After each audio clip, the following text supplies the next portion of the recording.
And hello, everyone, and welcome to another exciting episode of We Women Golf Love podcast.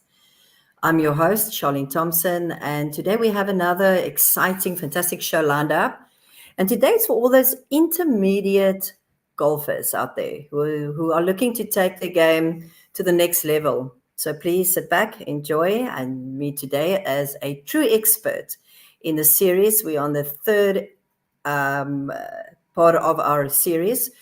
As we go to the next level, today we will have Warren from Golf Science Fitment facility in Cape Town. And Warren has worked with golfers of all levels. He has helped them fine-tune their equipment to match their swing, he and his team, just to optimize their performance. And most important, to enjoy the game more. I mean, that is what it's all about. We want to enjoy this game. We want to put good scores there. But today we are going to focus on how proper club fitment can really significantly improve your game as an intermediate female golfer. We'll discuss everything from the fitment process, common challenges, and how getting the right equipment can truly transform your experience to the course. So whether you're struggling with your swing, your consistency, or just what you want to understand, that the science behind your equipment, this is then the podcast for you. Don't forget to join the conversation in the chat. So if you've got any questions, please, in the comment section below, please make a comment or put your comment down there, and we will ask these questions to the expert, Warren. Please feel free to ask any questions and we will get back to you. So let's dive right in to today's episode. Welcome, Warren. Welcome back to episode 3 already of Golf Science series. Hi, Charlene. Thank you for having me again. It's good to be here. It's been quite an interesting conversation we had last week, Tuesday, where we started off with a more beginner golfer. We were chatting away about, the importance of getting fitted, how that will affect your game, and all of that. We were just touching on a few pointers there. But today we want to go a little bit more, not that deep, but we want to go to the next level golfer. Your intermediate golfer. Let's dive into that. First of all, let's see, what would you then say would be an intermediate golfer? What handicap for a woman are we looking at?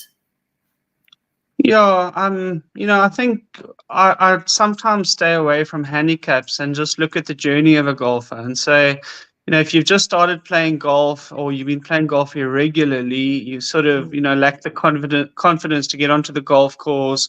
You've maybe been going to a range a few times. You're a real beginner at that point. You get your first handicap, whatever that may be. The next stage is where you kind of hooked by the game and you play more regularly. You even if when you have a bad round, you're thinking about the next round and you're trying to get on the course, I'd say once a week or once every 2 weeks. And the handicap's starting to come down. So it's you have the good and the bad, but generally you're starting to improve as a golfer. And for me, that's the intermediate golfer. It could be anything from a 30 to a 20 handicap. But yeah, as I say, it's a journey. It's a journey on progressing to becoming a better golfer.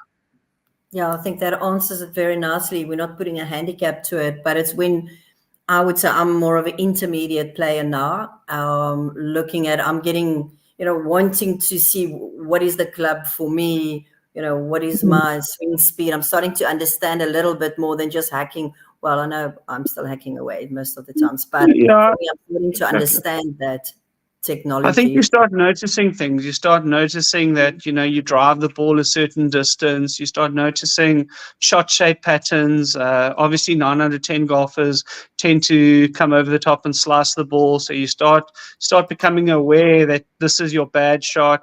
You start getting ideas of how far you hit each golf club. You start, you become a little more analytical about the game and realizing that, you have certain strengths and you have certain weaknesses, which is true for every golfer.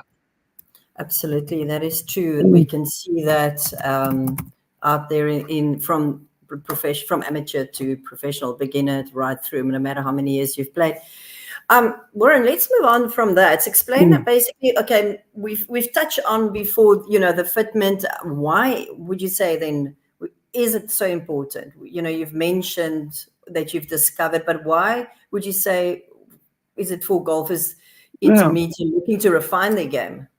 Well, I think there's a few important things when it comes to scoring in golf. You having the ability to hit one shot shape pattern and sort of know what's coming, i.e., aim for the left edge of the fairway, knowing that there's a fade coming. When you can repeat that, you start scoring better. At any level of golf, if you don't know, whether the ball's going to be hooking or slicing on the next shot, it's very hard to aim.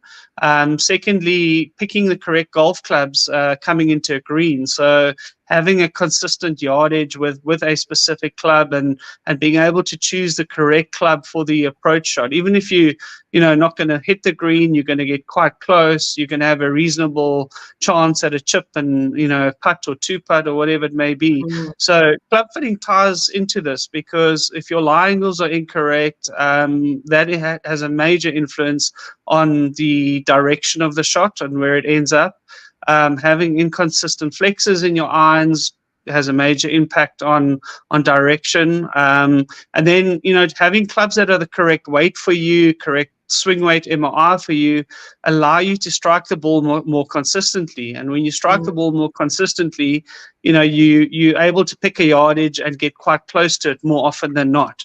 So this is where with the game, it's not about one shot. It's about being able to replicate a shot over and over and over. And obviously a repeatable golf swing is a big part of this. As you're an intermediate golfer, you're starting to get a little bit better at swinging the club, but also just having the clubs help you hit the ball to an expected shape and distance. That's a lot of information, but that is absolutely that is so relevant to what you're saying. It's like I'm actually thinking as an intermediate, where do I actually start? But let's not just talk about the fitment, getting the distance, getting the when you want your fade, when you want your draw. Let's also talk about injuries. I mean, we touched on this as well before, where I had the incorrect shaft weight. How do you find, how many injuries do people come to you and say, look, I've got a tennis elbow, I've got a golf elbow? Yeah. It's fairly common. I mean, I wouldn't say the majority of people, but it comes up, weekly in conversations with clients, especially elbows and wrists, obviously the two major ones. And obviously also a lot of people with back issues. So we start with the elbows and the wrists. Commonly if you're playing clubs that are way too heavy, also practicing off very hard mats, sort of the vibration and shock that comes through the golf clubs gets transferred. I'm no medical expert, but gets transferred, into your joints, and that will have an impact to some degree. Grips as well. So, there's very cool new products out there now where we can put a grip on that's bigger and lighter for people with arthritis. So there's a lot of little considerations that go into each club that we build. It's one of the reasons why last week I said we interview each person. We want to understand medical history as it applies to your golf swing, what other sports you play, what restrictions you may have, and we can start thinking ahead and saying, well, all right, if we go a little lighter with a slightly softer grip that's a bit bigger, in your case, if you've got a little bit of arthritis in the hands, that's going to help, or in your joints. So there's a lot of little small things. The principle is that a club that's very heavy, a shaft that's very heavy, a swing weight that's very heavy means you've got to work harder to try and generate the same speed. And if you're prone to injuries, you're going to be sort of hyperextending those joints and tendons, which is going to cause injury. I mean, I changed over from a more, a more narrow grip to the bigger one. How would you say, why is that such a choice between the two kinds of grips? For me specifically as a woman, I mean, I find that I do over grip. I do tend to I'm a very Mm. expressionistic person. So I know the coach once said, squeeze it like a toothpaste, that you don't squeeze too hard, but I tend to squeeze and Yeah. choke So all my there's grip. few interesting trends there. The first one is we measure every person's hands, whether child or any golfer we fit, we take a measurement of the length of your hand. So if I can just illustrate, we would take it from your dominant wrist crease all the way to your longest finger. And then we'd also take a measurement of your longest finger. And that translates into a grip size. What we found that's very interesting is that most women's hand sizes are actually a lot bigger than what they realize, but also a lot bigger than what the industry standards say an average lady's hand size should be. To use technical terms on this, men's standard is 0.900 of an inch. We find that most men are bigger than that, especially in South Africa at about 0.930. And we find that your average lady's hand size is about 890, 900, almost men's standard. So, if you just buy an off the rack set of ladies' golf clubs, you're probably going to end up with grips that are too small. If you have an average size hand, if you have bigger than average, it's going to be way too small. And that leads to exactly what you're saying. The smaller the grip, you don't have any control of the golf club. So then you tend to squeeze it tighter, trying to control it, because all you've got attached to the golf club is your hands at the end of the day. Yeah, if I'm looking at my size hands, I don't have the smallest hands either, So Yeah, that would definitely contribute. Yeah. yeah, that makes absolutely so much more sense.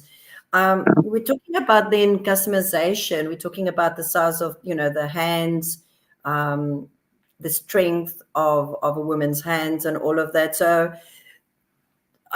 you have mentioned it, but I mean, the level of customization that is available for the intermediate golfer at Golf Science.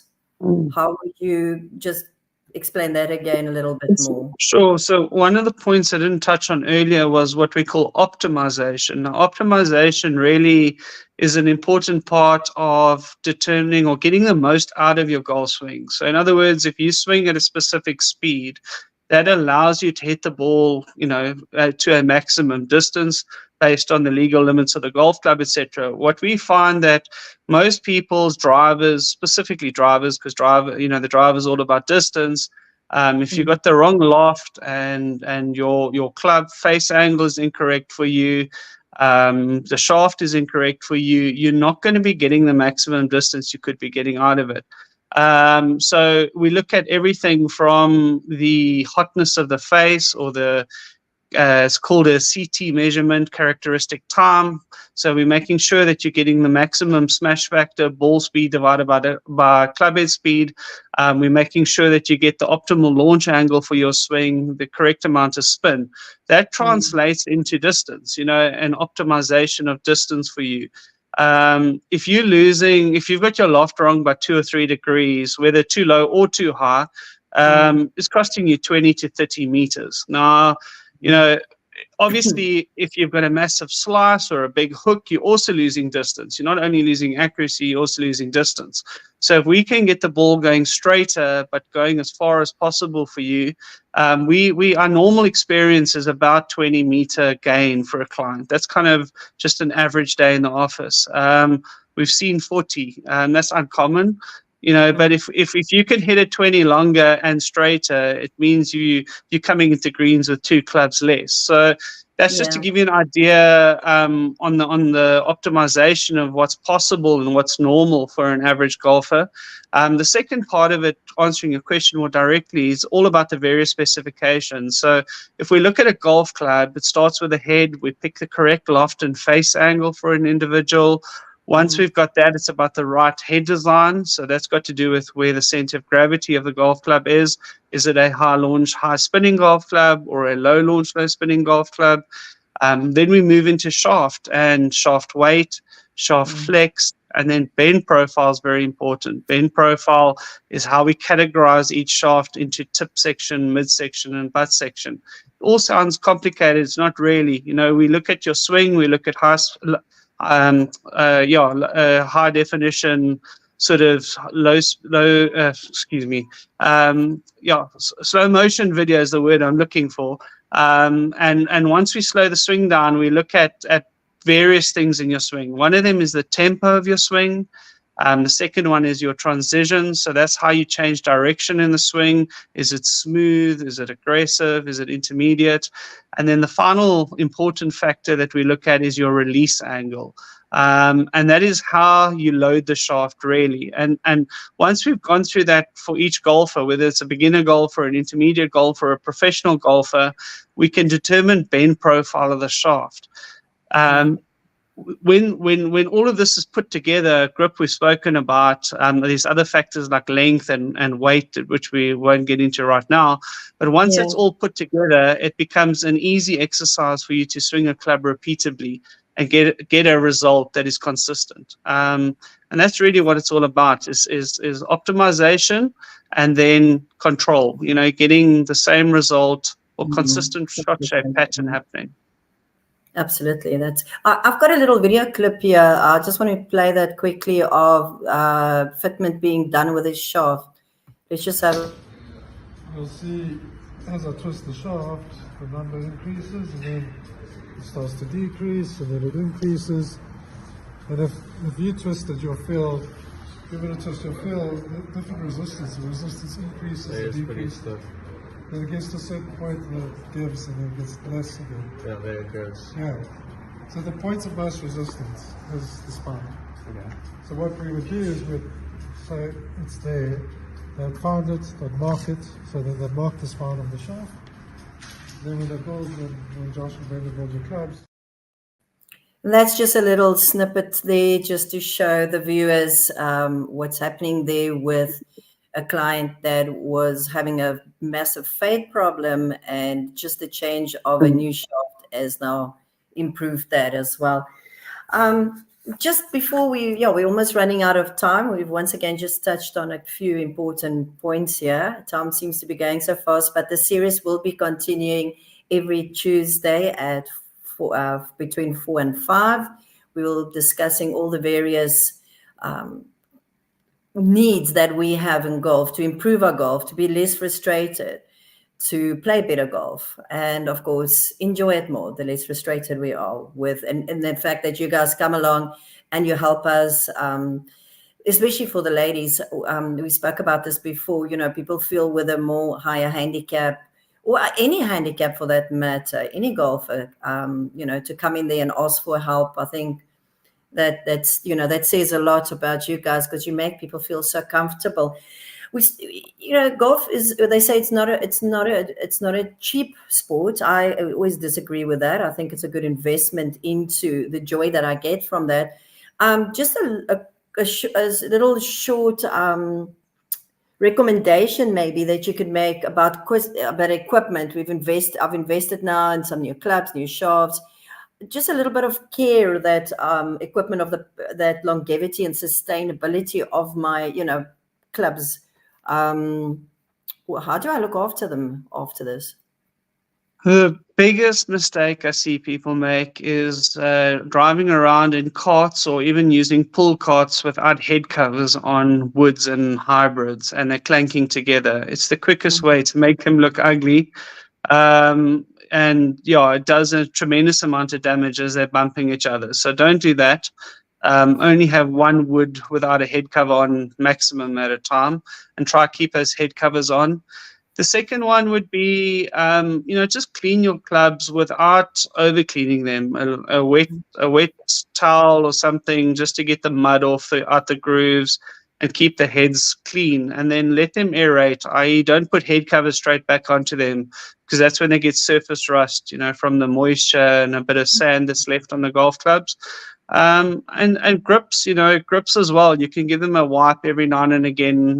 Don't use too much detergent. Just use a nice wet cloth. Give them a good wipe. It gets all the suntan lotion and oils from your hands that end up on the grips off the grips, and that will just allow the rubber to last a bit longer.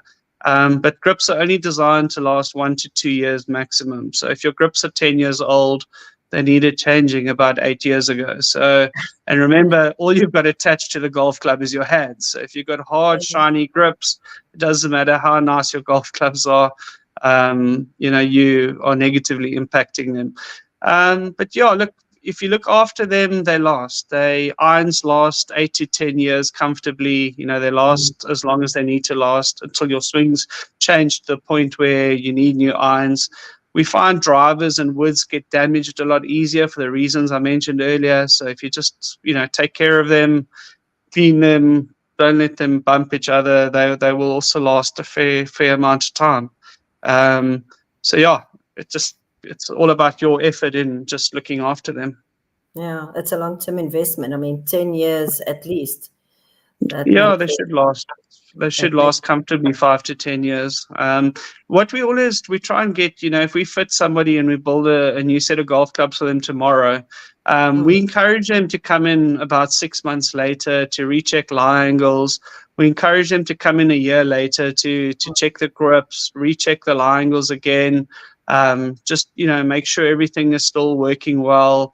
And then once a year, you just come in for maintenance. It's like servicing a car. You come in, make sure everything is good. If there's any glue or any issues that's loose, we can pick it up. We can sort it out, before it becomes a big problem.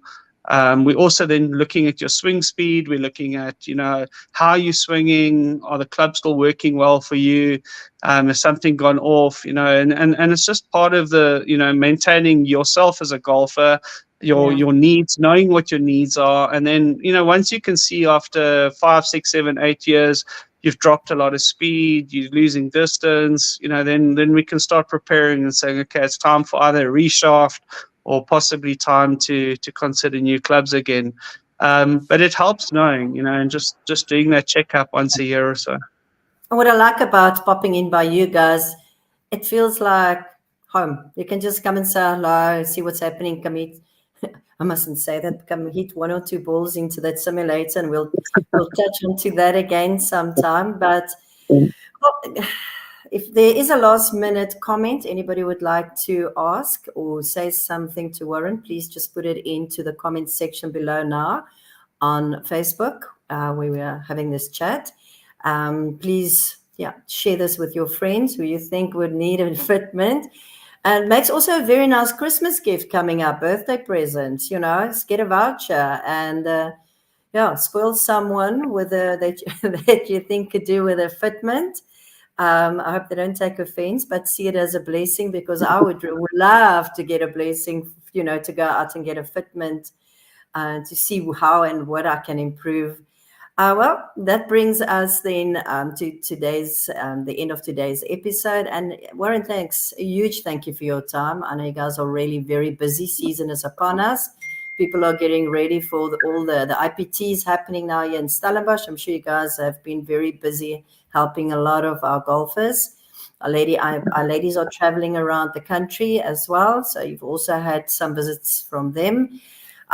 These insights that you bring every week to us, it's really, it's valuable into the world of golf club fitment, especially for female golfers, that where we normally feel I could just walk into a shop and just take something off the shelf. It's really, the series is really a game changer for me. I'm looking at things differently, investing into myself, because it's a game, by the grace of God, that I would like to play till I'm 90. I think the oldest lady was Dawn English. She was in late 90s and she was still playing. So I've still got like 3 sets to go through then, At least 3 more. At least 3 more. Yeah, so let's just see. There's a comment. Taryn,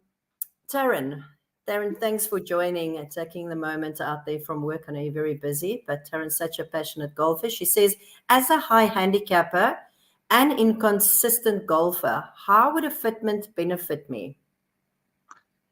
Yeah, look, I think I explained that last week, and people are a lot more consistent at even missing the ball. Your path, your speed, your tempo, all of those things are actually a lot more consistent than what you realize, even as a high handicap beginner.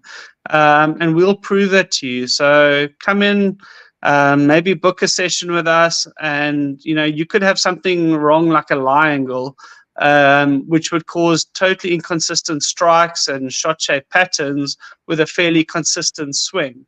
Or clubs that are way too heavy or too light would cause inconsistent striking with a fairly consistent swing. So if you're able to get the club back onto the ball reasonably accurately, you're pretty much half the job's done already. So yeah, it's a common question, because the results of a shot show a big pull hook or a big slice, but the tempo, the speed, the transition, the release, those things are actually very consistent, even in a beginner. So we can definitely help.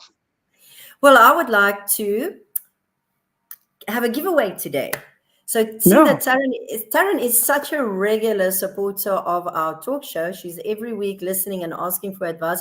Taryn, I would like to bless you and sponsor you for a fitment. I know Taryn's a very good putter. I'm not going to be the one to decide whether it's her driving or her second shots or her bunker shots. She's not a beginner. Taryn's been playing many years, so Taryn can decide what kind of fitment she would like to go for. She would like to comment there. I would like to sponsor her for a fitment. And then she could say what? I will give her the detail. And Taryn, you off to go for a fitment. That would be great. More than welcome. We'd love to help. Yeah. I'd like to send her off to you. I'll get her information. And your information, we set up a nice fitting session with Taryn and yourselves, and we'll get some feedback then from Taryn, and we'll see how. And I know there will be a great. Well, I don't want to say great improvement, just not Taryn gets upset here. I've decided for her. So yeah, thanks once again. That was great, and thanks to all the viewers. That have tuned in and taken some time out. It's incredible just to see how much difference you guys can make in what you do for our golf, and anybody else who's interested in a fitment. Yeah, there's the website golfscience.co.za. You can do a booking online. Trust me, it's a game changer. When you start playing with the correct equipment, it's always thank you very much for everything. And thanks, Charlie. Appreciate it. There was just one more comment. Taryn's just laughing. So, yeah, Taryn's always got a sense of humor for the golf. As probably when she watches me play, I entertain her quite well. Until next time, keep practicing, keep playing, and most importantly, always enjoy the game. And get your booking at Golf Science. Get your fitment done. Take care and see you on the course. Goodbye. Bye.